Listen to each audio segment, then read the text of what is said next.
The road sports academy અને the road sports foundation દ્વારા વિદ્યાર્થીનીઓને Olympic રમતોથી માહિતગાર કરવામાં આવ્યા હતા.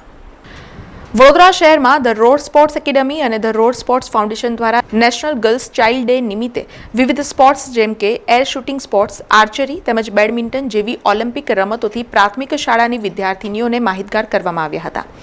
આ પ્રસંગે કોર્પોરેટર રશ્મિકા વાઘેલા તથા વર્ષા વ્યાસે હાજરી આપીને વિદ્યાર્થીનીઓને ઉત્સાહિત કર્યા હતા. આ દિવસે 5 વર્ષથી લઈને 80 વર્ષની બહેનોએ વિવિધ રમતોમાં ભાગ લઈ પોતાની ઉત્કૃષ્ટતા બતાવી હતી.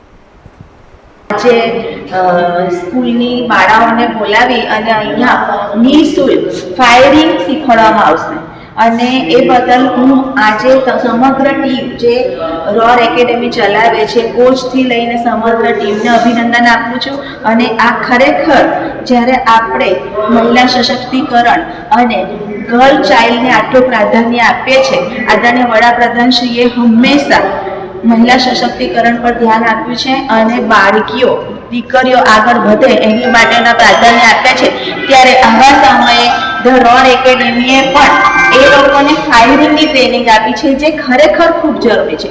દરેક દીકરીએ આ ટ્રેનિંગ લેવી જોઈએ એવી હું અપીલ કરું છું અને ધ રોડ એકેડમીને અભિનંદન આપું છું. સમાચારોના સતત અપડેટ માટે TNA ન્યૂઝને YouTube પર સબસ્ક્રાઇબ કરી બેલ આઇકોન પ્રેસ કરો અને અમારી સાથે જોડાયેલા રહો Facebook, Instagram અને Twitter ઉપર.